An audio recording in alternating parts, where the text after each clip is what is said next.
نحمده ونصلي ونسلم على رسوله الكريم اما بعد۔ اللہ سبحانہ و تعالیٰ کا لاکھ لاکھ احسان ہے کہ ہمیں دین سیکھنے، اس کی باریکیوں کو سمجھنے، اس کے فہم کو حاصل کرنے کی طلب اور تڑپ نصیب فرمائی ہے، اور ساتھ ساتھ اس کو اپنی زندگیوں میں لانے کی بھی توفیق عطا فرمائی، اور جو باتیں اچھی کچھ سنتے سیکھتے ہیں اس کو آگے پہنچانے کی بھی کوشش کرتے ہیں، اور اس میں الحمدللہ ساتھ ساتھ اخلاص کی بھی فکر کر رہے ہیں کہ ایسا نہ ہو کہ یہ ہم دکھاوے یا اس لیے کر رہے ہوں کہ لوگ ہماری واہ واہ کریں، اس لیے کہ ہم جو ہے بہت بڑے علامہ بن جائیں، بلکہ محض اس لیے کہ ہماری زندگیوں میں جو خیر تھوڑی بہت دین سیکھ کے اللہ سبحانہ و تعالیٰ کی رحمت سے آ جائے، وہ ہمارے عمل میں آ جائے، ہمارے اندر اخلاص آ جائے، اور آخرت میں ہم سب اپنا اپنا کامیابی کا راستہ لیں، انبیاء اور صدیقین، شہداء اور صالحین کے ساتھ ہمارا حشر ہو جائے، اور پھر اس کے بعد مزے کریں اور جو پارٹیاں کرنی ہے کریں۔ تو یہ ہم امتحان گاہ میں بیٹھے ہیں، اور اس کے اندر سارا فوکس توجہ ہمارا اس پر رہنا چاہیے کہ ہم کس طرح اپنے آپ کو کامیاب کر لیں۔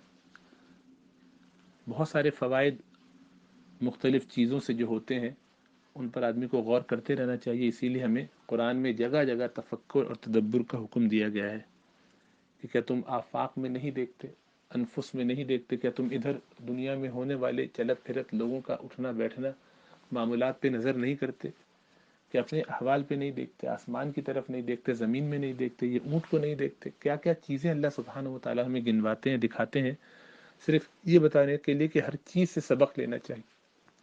ہر بات کے اندر کوئی نہ کوئی نشانی ہوتی ہے، ان سے سبق لو۔ اسی لیے اللہ سبحانہ و تعالیٰ مچھر تک کی مثالیں بیان فرماتے ہیں، چیونٹی کی مثالیں بیان فرماتے ہیں، مکھی کی مثال بیان فرماتے ہیں، اور بڑے سے بڑے پہاڑوں اور آسمانوں اور گلیکسیز کی بھی مثالیں بیان فرماتے ہیں، کیونکہ انسان کے لیے تفکر، تدبر، غور کرنا یہ ایک لازمہ ہے۔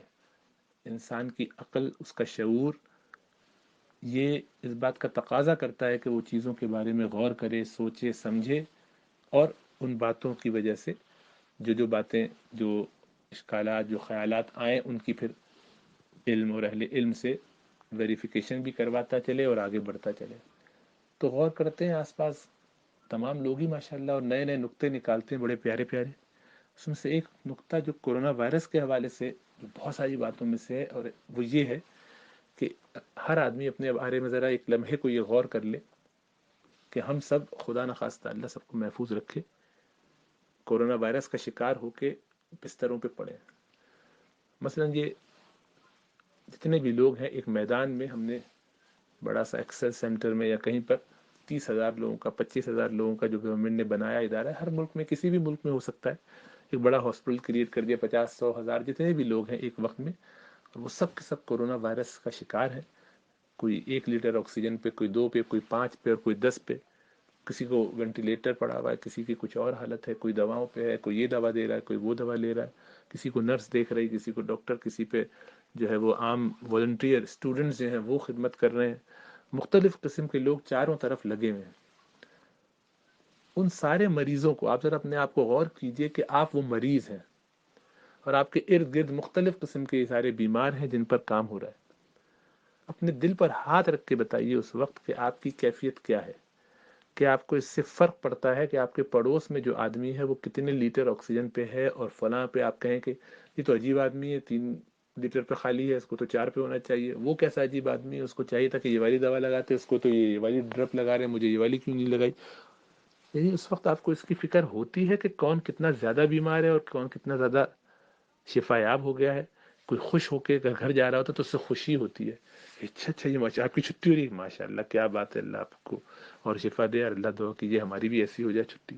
کسی دوسرے کے بارے میں دیکھتے ہیں کہ وہ طبیعت اس کی بگڑتی چلی جا رہی ہے، خرابی اس میں ہوتی چلی جا رہی ہے، تو اس سے کیا یہ کہتے ہیں کہ ہے بھاڑ میں جائے مرے، اس کا کیا، میرا اس کے لیے دل میں درد ہوتا ہے کہ یار یہ تو نقصان میں ہے، پریشانی میں ہے۔ لیکن اصل فوکس اپنی ذات کی حد تک ہی ہوتا ہے، اور دوسروں کے بارے میں زیادہ تبصرے نہیں کرتے، خیال نہیں کرتے، فکر نہیں کرتے۔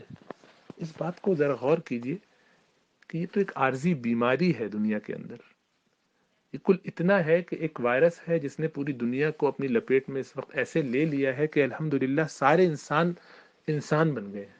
انسان بننے سے مراد یہ ہے کہ آدم کی اولاد بن کے ایک بن گئے ہیں. اس وقت ہسپتال میں پڑا ہوا جو مریض آپ کے برابر میں ہے، وہ کالا ہے، گورا ہے، ہندو ہے، مسلم ہے، کرسچن ہے، یہودی ہے، اس عقیدے کا ہے، اس عقیدے کا ہے، مسلمانوں ہی میں سے کسی گروہ کا ہے کہ نہیں ہے، کون پوچھتا ہے؟ آپ نے پوچھا؟ جو لوگ ایڈمٹ ہوئے ان کو یہ خیال تھا کہ پڑوسی کون ہے ان کا؟ مغرب میں رہنے والے، مشرق میں رہنے والے، کسی کو اس کی فکر تھی کہ برابر میں جو آدمی ہے اس کا چہرہ کیسا ہے؟ یہ پنجاب کے کس گاؤں کا ہے؟ یہ سندھ کے کس علاقے کا ہے؟ یہ سلہٹی ہے یا یہ ڈھاکہ والا یا دوسری سائڈ کا ہے؟ یہ بھروچی ہے یا دوسری طرف کا ہے؟ یہ فلاں علاقے کا ہے کہ فلاں، یہ یورپین ہے یا یہ امریکن ہے یا اس کا انداز کچھ اور ہے؟ افریقی ہے، عرب ہے، غیر عرب ہے، اور عربوں میں بھی پھر پیور رسول اللہ صلی اللہ علیہ وسلم کے خاندان سے ہے. کسی کو اس طرح کی کوئی فکر لاحق ہوتی ہے یا ہوئی؟ وہاں تو ایک ہی بات ہے، سب ایک مرض کا شکار اور سب ایک ہی منزل کے راہی کہ کسی طرح یہ کامیابی حاصل ہو جائے، اور وہ ہے جنت کا راستہ، یعنی ہماری زندگیوں میں، اور یہاں اس بیماری سے نجات. حقیقت یہ ہے کہ ہمیں دنیا میں اسی کام کے لیے بھیجا گیا ہے کہ ہم سب مل کے صرف اور صرف اس بات کی فکر کریں کہ اللہ کی بندگی کے ذریعے اللہ کو راضی کر کے جنت حاصل کر لیں. اب یہ آدمی گاڑی پہ بیٹھ کے اس سفر پہ نکلا ہے، وہ اسکوٹر پہ بیٹھا ہوا ہے، اس کی گڑبڑ یہ ہے، اس کا طریقہ یہ ہے، یہ الٹی سمت میں چلا جا رہا ہے، وہ ادھر جا رہا ہے. کوئی جا رہا ہے نہیں جا رہا ہے، اس سے مجھے اور آپ کو پریشانی کیا لاحق ہے؟ دوسرے کے بارے میں یہ فکر کرنا کہ دیکھو ڈاکٹر صاحب نے کہا تھا کروٹ پہ لیٹنا، اور یہ صاحب کروٹ پہ نہیں لیٹے ہوئے، بڑے بیوقوف آدمی. دیکھو ان کو کہا تھا کہ پیٹ کے بل لیٹنا، وہ نہیں لیٹ رہا ہے، اور ان کے بارے میں کوڑھے جا رہے ہیں، دوسرے سے بات کر رہے ہیں. اپنی سانس پھول رہی ہے، اپنی آکسیجن لگی ہوئی ہے، اور جو آ رہا ہے اس سے کہہ رہے ہیں دوست. اب یار دیکھو کیسا عجیب بیوقوف آدمی ہے. اس کو کہا گیا تھا کہ پیٹ کے بل لیٹو، لیٹ ہی نہیں رہا. بالکل ہی منحوس آدمی ہے، انتہائی گھٹیا انسان ہے یار. اس کا تو عقیدہ ہی درست نہیں ہے، تو چوڑا ہے، تو مرے گا، اچھا ہے مرے. ایسے لوگوں کو تو تباہی ہو جانا چاہیے، سیدھا جائے جہنم میں مرے. بچے روتے رہے اس کے سڑے، بار بار کہہ رہے ہیں سنتے ہی نہیں. اپنی اکڑ میں بہت ہی متکبر آدمی ہے. اس کا تو علم بھی خراب ہے، اس کی نیت بھی بہت خراب ہے. اصل میں ایسا کرتے ہیں. زندگی کا مقصد جب متعین اللہ فرما چکے ہیں، وہ یہ ہے کہ وما خلقت الجن والانس الا ليعبدون. اب وہ بندگی کا تصور وہ اپنی جگہ، اس پہ بعد میں کبھی اور بات ہوگی. اب اس سے کیا فرق پڑتا ہے کہ دوسرا کیا کر رہا ہے؟ تجھ کو پرائی کیا پڑی، تجھ کو پرائی کیا پڑی اپنی نبیڑ تو. جو آدمی خود ڈوب رہا ہوتا ہے اس کو یہ ٹینشن ہوتی ہے کہ دوسرے کیا کر رہے ہیں. کراچی والوں کے لیے تو بہت آسان ہے، ابھی بہت ہی حالیہ جو بارشیں ہوئی ہیں اور اس میں زبردست قسم کا ایک گویا سیلابی ہی سلسلہ تھا شہر میں. یہاں تک پانی کھڑا، کمر کمر تک لوگ اس میں سے گھر سے نکال کے لوگوں کو لا رہے ہیں. والنٹیئرز ہیں، گورنمنٹ کے لوگ ہیں، مختلف این جی اوز ہیں، سب نے مل کے جس کو جو اللہ نے توفیق دی. ایک بچے کے بارے میں پتہ چلا کہ اس نے باقاعدہ روٹیوں کا انتظام کیا، ابا کے ساتھ مل کے اور جا کے پہنچاتا. کسی کے بارے میں پتہ چلا کہ وہ اپنے طور پر گھروں سے کھانے تیار کر کر کے دیگوں کو پانی میں وہ لے کے جا رہے ہیں اور پہنچا رہے ہیں. کس قدر لوگوں نے خدمت کی، یہ بتائیے. اس وقت کسی کو یہ فکر تھی کہ یہ کون ہے، یہ کس عقیدے کا ہے، کس فرقے کا ہے، اس کا عمل کیا ہے، یہ بدعتی ہے، یہ مشرک ہے، یہ صوفی ہے، یہ سلفی ہے، یہ وہابی ہے، یہ گمراہ ہے، یہ شیعہ ہے، یہ کافر ہے، یہ قادیانی ہے، یا ہندو ہے، یہ مشرک ہے، یہ انگریز ہے، یہ دجال کا آلہ ہے، یہ جو دین میں الحاد پیدا کر رہا ہے، یہ